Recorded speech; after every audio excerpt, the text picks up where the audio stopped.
people. Again, on their behalf, we thank you.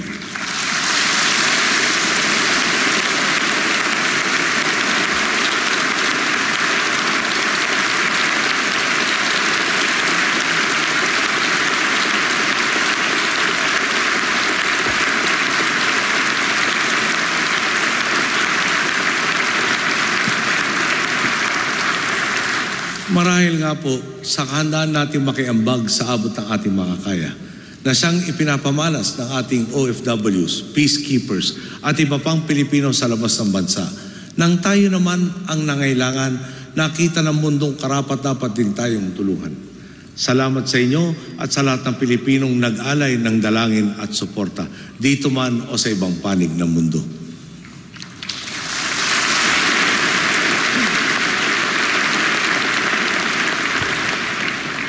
Hindi po natigil ang trabaho natin. Nagsagawa tayo ng livelihood interventions upang maging mas mabilis ang pagbangon ng mga nasalanta nating kababayan.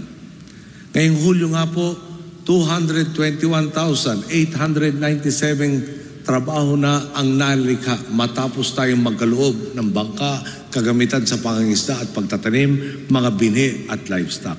Kasama na rin po dito ang mga sineldohan nating naging kabahagi ng Cash for Work program.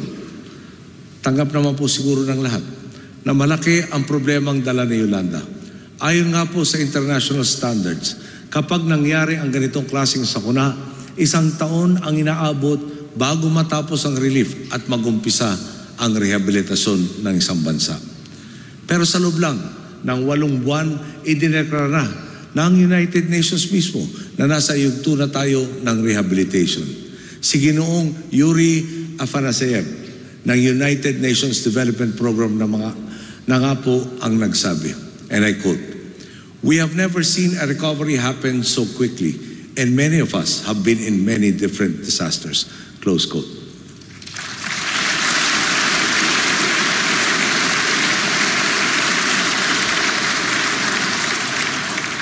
Mahabang panahon ang bubunuin para tuluyang makabangon sa mabibigat na sakuna. Sa Haiti, 2 taon ang nakalipas mula ng lindol at marami pa rin ang nasa evacuation centers. Mga kapatid natin sa Indonesia, inabot ng 8 taon para makarecover sa tsunami sa Aceh. Mismong sa Amerika nga po, sinasabing 8 taon ang inabot para makabalik sa dati matapos humagupit si Hurricane Katrina. Hindi pa po tapos ang ating trabaho. Marami pang bahay na kailangang ipatayo. Marami pang mga kababayan natin ang kailangan ibangon muli. Patuloy pa rin ang pag-build back better para sa mga hinagupit ni Yolanda. Kaya nga po, ngayong Hulyo, isinumite na sa atin ang nilagdaan na rin natin ang LGU Rehabilitation and Recovery Plan para sa Cebu, Iloilo, Samar, Eastern Samar, Leyte at Tacloban City.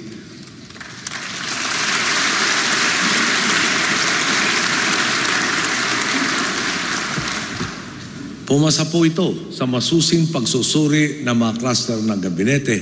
Laman nito ang mga pangangailangan ng ating mga kababayan. Ayon na rin sa isinasagawang malawakang post-disaster needs assessment.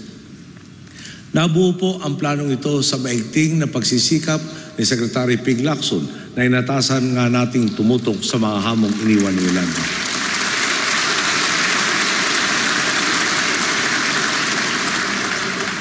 Umaasa po ako sa pakikisa ng Kongreso dahil malaking halaga ang kailangan upang tuluyan ng maibangon ang ating mga kababayan. Alalahanin po natin, nasa Diyos nga raw po ang awa, nasa tao ang gawa. Ito rin ang parehong ideya sa likod ng ating mga hakbang para sa disaster preparedness. Binigyan lakas natin ang mga LGU na siyang mga frontliner tuwing bagyo at ibang sakuna, gamit ang moderno at malawakang forecasting system. Sa Dream LiDAR project sa ilalim ng Project NOAA, halimbawa, napapadali ang pagtukoy kung saan ang mga lugar na pinakababahain. Nakamapa na po ang 19 sa target nating 20 river systems para matukoy kung ano ang mga lugar na agad naapektuhan tuwing bumubuhos ang ulan. Dahil mas eksakto na ang pagtukoy natin kung kailan at saan tatama ang epekto ng bagyo, ngayon po napapaaga ang paghahanda at pagbibigay babala ng ating mga LGUs. Maaga na rin naililikas ang kanilang mamamayan. Kung ang maayos na forecasting, tatambalan pa natin ng mahusay na LGU, talaga naman pong maraming buhay ang maililigtas. Sa Albay, na hinagupit kamakailan ng Bagyong Glenda, walang naitalang pumanaw dahil sa bagyo. Salamat sa mabuting pamamahala ni Governor Joey Salceda at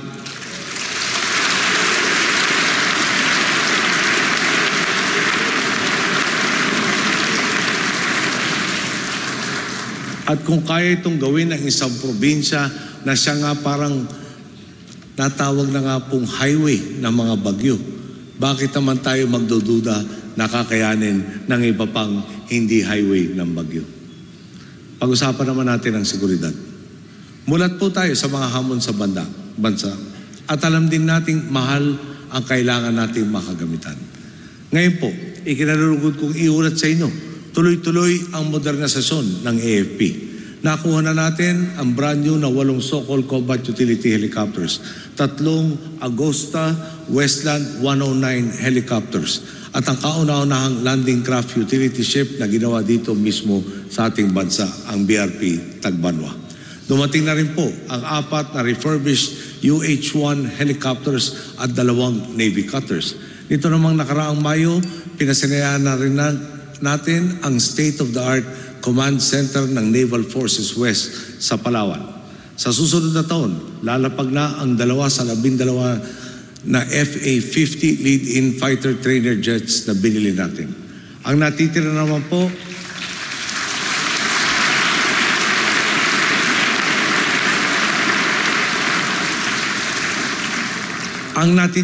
po inaasahan nating mai-deliver bago matapos ang 2017. Target din nating makuha ang karagdagang brand new na 8 Bell Combat Utility Helicopters, 2 anti-submarine helicopters, 10 pang Agosta Westland 109 helicopters, 2 light lift aircraft, 3 medium lift aircraft, mga radar system at iba pang kagamitang magpapaunlad sa kakayahan ng ating sandatahang lakas.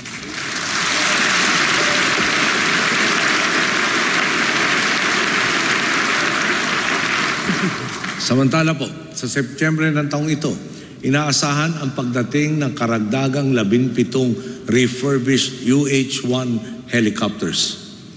Dumating na rin ang paunang mga M4 assault rifles na binili natin para sa kasundaluhan. Sa mga susunod na buwan, ang kabuang bilang ng baril na mapapakasamay ng ating mga kawal, 50,600 at 29 na units ng M4. Ang bonus pa, dahil sa maayos na proseso ng procurement at tapat na pangangasiwa sa pondo, may savings tayo na mahigit 1.2 billion pesos na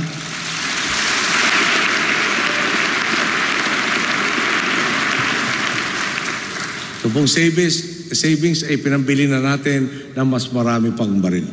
Ididin ko lang po, brand new at dekalidad ang lahat ng Rippling to na nagmumula sa manufacturer na daang-taon na po nagmagawa ng sandata. Di po ba noong araw naubos na nga ang pondo, hindi pa alinsunod sa spesipikasyong kailangan natin?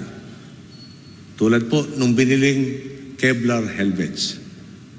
Sabi po nung spesifikasyon dapat sa US, pero nung ibinili sa ibang bansa, may na-convict na po dahil dito. Pati ang isang hukom na di umano'y sangkot dito, natapos na ang investigasyong inutos ng Korte Suprema at hinihintay natin ang kanilang pasya. Tuloy ang pagtugis natin sa kalaban ng Estado at masasamang elemento para sa mga krimeng ginawa nila. Halimbawa nga po, nahuli na ang Chairman at Secretary General ng NPA nitong Marso. Nanunumbalik na rin po ang normalidad at kaayusan sa 31 probinsyang dating ginambala ng NPA. Nagbabago na rin nga po ang mukha ng ating kapulisan. Patuloy po rito ang 30 pulis sa pangunguna ni Inspector Charity Galvez na tumalo sa tinatayang 250 NPA na sumugod sa kanilang presinto noong 2011.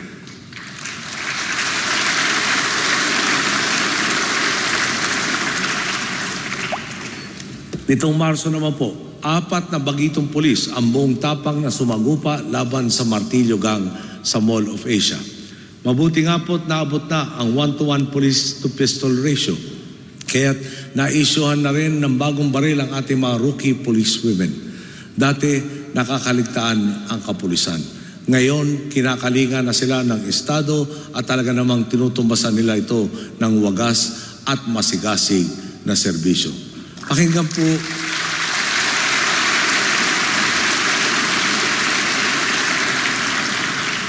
po natin ang tinig ng magigiting nating mga pulis.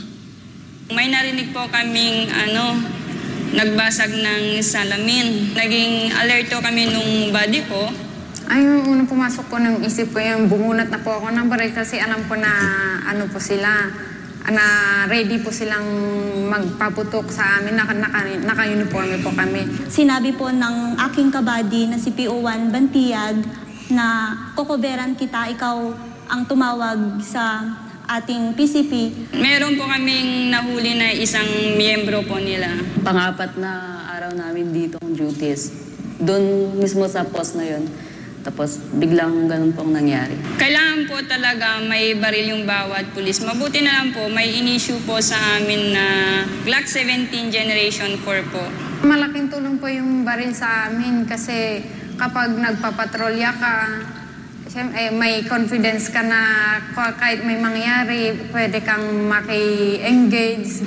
Masarap po sa pakiramdam yung ikaw ay makatulong sa yung mga kababayan. Kung ano po yung nagagawa ng mga lalaki, nagagawa din po naming mga babae. Kahit kinabahan po kami dahil first encounter po namin, ang inisip po namin ay ang kapakanan ng mga tao na nandun. Nito naman pong Hunyo, naging sunod-sunod ang high-profile na pamamaslang. Arestado na ang ilang mga sangkot sa pagpapatay kina Mayor Ernesto Balolong, sa negosyanteng si Richard King, at may sinusundan na rin magandang lead ang ating kapulisan sa pagpapatay sa race car driver na si Ferdinand Pastor. Huwag po kayong mag-alala. Hahabulin natin ang hustisya sa kabuuan, hindi ang bahagi lamang. Kaya bukod sa mga ginawa natin pag-aresto, patuloy tayo sa paglikom ng ebidensya laban sa iba pang suspect. Pananagutin natin ang lahat ng may sala.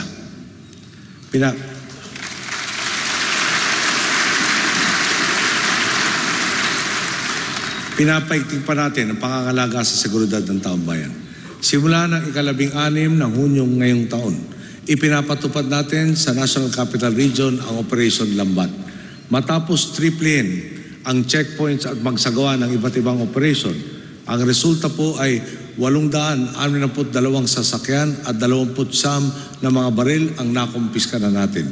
Nakapag-serve tayo ng 587 warrants of arrest na nagresulta sa pagkaka-aresto ng 410 suspect.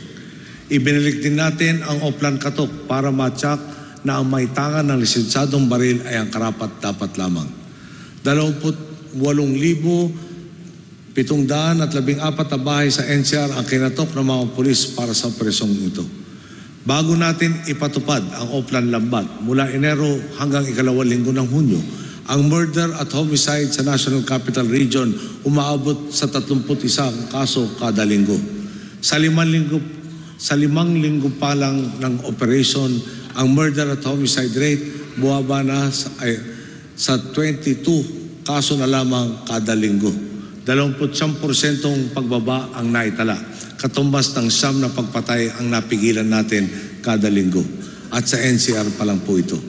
Kung may sasapatas natin ang pension reform at makakalakap nga tayo ng sapat na pondo para sa dagdag na pulis at para matuloy ang planong pagbili ng kagamitan, lalong mapapalawak ng Secretary Mar Rojas ang Operation Lambat upang gawing mas ligtas ang buong bansa.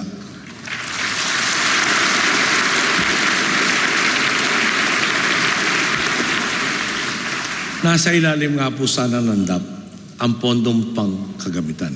Pero dahil hindi ito na-obligate bago bumaba ang desisyon ng Korte Suprema, kailangan po natin maghanap ng pagkukunan ng karagdagang pondo.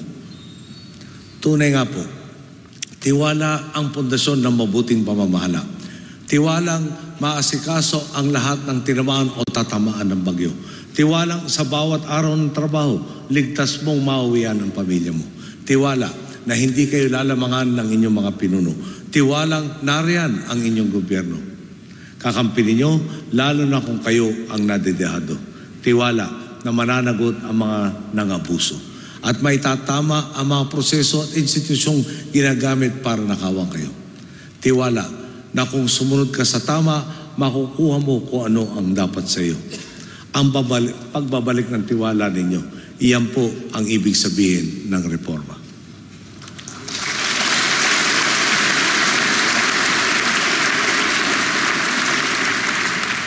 Halimbawa po, sa customs na talaga naman pong sinubok ang ating pasensya noong nakarang mga taon. Naging malinaw sa atin, reset boto ng solusyon. Bumuo po tayo ng mga bagong tanggapan para suriin at gawing epektibo ang mga patakaran sa customs. Nagtalaga tayo ng bagong commissioner, 6 na bagong deputy commissioner, kasabay na rin ng 40 pang iba pang maasahang individual para ipatupad ang ating mga reforma sa customs. Ibinalik din natin sa tamang posisyon ang mga empleyado. Totohanang ipinagbawal ang mga gwardyang umaastang kahera o warehouseman na ginagawang examiner. Marami nga po ang nagsasakripisyo para ayusin ang customs. Kabilang dito ang mga kawani mula sa ibang departamento at ahensya ng gobyerno na hiniling nating lumipat sa customs dahil tiwala tayo sa kanilang integridad. Sipin po nyo, sino nga ba naman ang naghahanap ng sakit ng ulo, lalo't pat walang garansya ng tagumpay? May mga ipinagpaliban ang kanilang mga promotion. May mga nagpahiwatig din ng agam-agam dahil sa takot na balikan sila ng mga sindikato. Pero sa huli, tumugon sila sa ating panawagang maglingkod. Marapat lang na personal kong pasalamatan ang lahat ng kawaning ito sa pangunguna ni Commissioner Sunny Sibilia.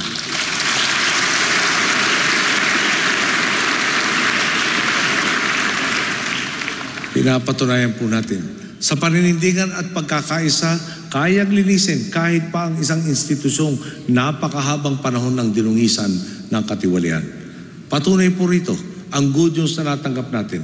Mula Enero hanggang Abril ng taong kasalukuyan, umangat ng 22% ang cash collections ng customs kumpara sa parehong panahon noong nakalipas na taon. Ang kabuuan nilang koleksyon sa unang 4 na buwan ng taon, 117 billion pesos.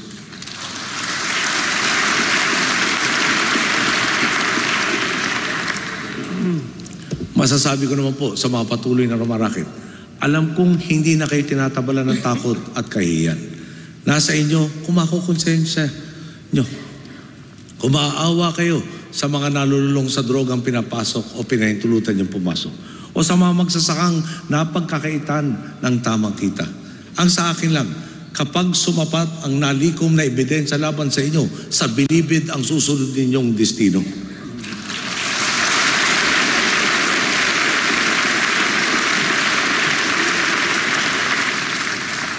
Kung pag-usapan natin ang mga reforma nagsisimula ng magbunsod ng mga lawakang kaunlaran, marapat din pong ibalita ko sa inyo ang mga pangyayari ukol sa reformang agraryo. Alam naman po natin at malinaw sa batas, kailangan munang tukuyin ang maaari at hindi maaaring ipamahaging lupain. Pero ang masaklap, ipinamana sa atin ang bungi-bunging datos. Bakit kanyo?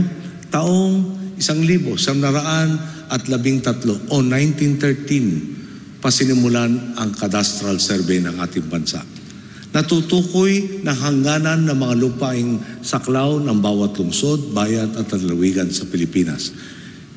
Isa pang problema, inuna ng mga nakaraang administrasyon ang distribusyon ng mga lupaing madaling ipamahagi tulad ng mga government-owned land at lupaing napagkasunduan na ng may-ari at magsasaka. Ang naiwan sa atin ay ang mga lupaing maraming komplikasyon at ugat pa na mahabang debate at demandahan. Dagdag din, nga po suliranin ang masalimot na sitwasyon sa ARM. Ang lupa ng ARM ay tinatayang 1,000,000 kalahati hektarya. Pero ang lupang nakatala na dinatan natin ngayon ay nasa 2.9 million hectares na. Dahil sa patong-patong ng pag-angkin ng lupa. Nagtataka nga po si Governor Moji Bataman ng ARM at tinanong niya sa akin minsan, Boss, paano kaya nanganganak ang lupa? Wala po tayong balak na ipasa ang mga suliraning ito sa susunod sa atin. Para pagugatan lang ng panibagong mga problema at ng lalong pagkaudlot ng reformang agraryo. Sa 2015, makalipas ng 102 taon, matatapos na rin ang cadastral survey. Ngayong taon, ihahain din natin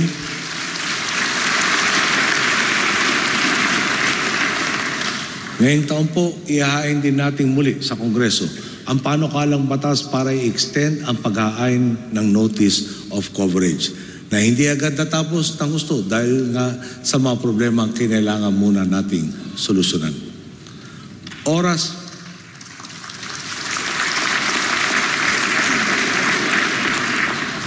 sa maihain ang panukalang batas, umaasa tayong maipapasa ito sa lalong madaling panahon. Kung tiwala nga po ang pag-uusapan, dapat ding isama ang Bangsamoro. Matapos ang